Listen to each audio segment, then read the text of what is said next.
I just think it's really amazing because so many people have been, what you call seekers. And, there's so Mhm. many of us that are thinking there's just not something right in our life. We really want to reach our full potential and feel like we are enough. I mean, why do you think that in hindsight now, why do you think so many people feel like that and really are searching out something outside of themselves? Well, I think it's because we have this society that kind of is always constantly telling us that we're not enough. Mm. Instagram, Facebook, commercials, everywhere you look, you have this idea of perfection. And when you measure yourself against that, at least for me, I always come up short when I would do that. And so I think there's this constant need to be better and to feel like you're enough. And I think that's why so many people are seekers. Now, I'm still a seeker. I Yeah. just know now that I'm never going to find it. So I look at being a seeker as just being on a journey of life and constantly being open to new opportunities. But now that I've been in a cult, I'm very careful about the opportunities that I let into my life now. So I have a new lens to look through, so to speak. With your book and what you shared in there and the lessons, as you say, with also your website and the work you're doing about helping everyone realize how glorious they are within them, what are some of the key things you would say to people that are watching this that you want them to take away from, without giving too much away in the book or the work that you're now doing now? I think it's really about understanding that you are enough. We Mm. all are enough just as we are. Now, can we work on things? Absolutely. Can we grow? I hope everyone wants to grow. But we are enough right now as we are in this moment, and that we are okay. And I think that thinking that we're not okay causes so much havoc and doesn't allow us to live our lives and live our gifts and understand who we are and get to where we're going and decide who do we want to be. We don't have time for that if we're constantly, saying I'm not enough, I'm not okay. It keeps you from doing everything. You watch kids, not excel in sports or whatever they're doing because they feel like they're not okay. And I Mm. think that's the most important thing that comes from this book, and understanding that you are imperfect, that we're not these perfect beings. We're going to make mistakes. We're going to fail a lot, and embracing those failures and still being, I'm okay, you know.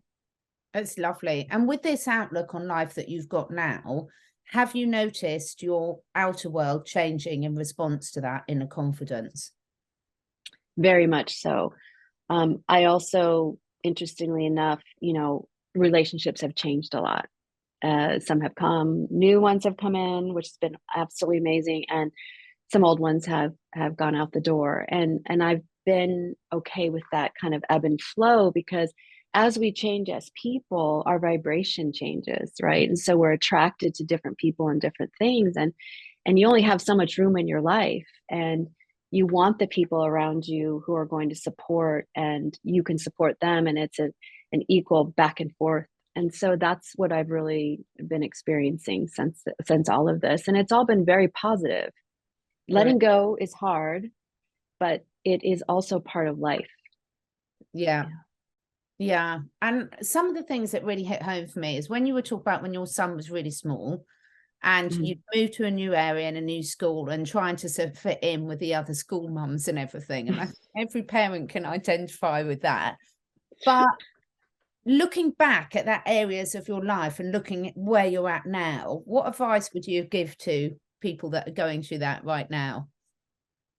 My advice would be that everybody's feeling that, whether you think that or not, everybody's feeling that need to belong, that need to be accepted, that and sometimes a little need for attention too, right? We all need that human connection. And I always thought I was odd person out. And I am kind of an oddball, I have to admit. I don't fit into a lot of situations, but I try. And I think that's very, very similar to many people out there. We're all trying. We're all trying to do our best. We're all trying to be okay. We're all trying to sort of fit in at some level. And we're all looking for approval on some level. And I think it's just knowing that everybody else is going through the same thing.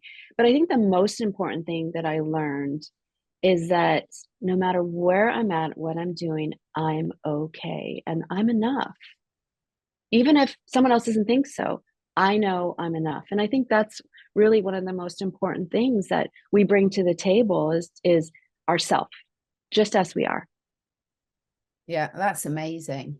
And I mean, shame can be such a huge controller over people, can't it? And so damaging, and almost like, you know, you let that little bit in, you know, what tangled webs we weave, you know, when you just let go that first step, it can be really, really hard to get out of that cycle. You've been on quite a huge journey of releasing shame, and that is such a hard thing to do. What advice, again, have you got on that? What worked for you to actually shift that?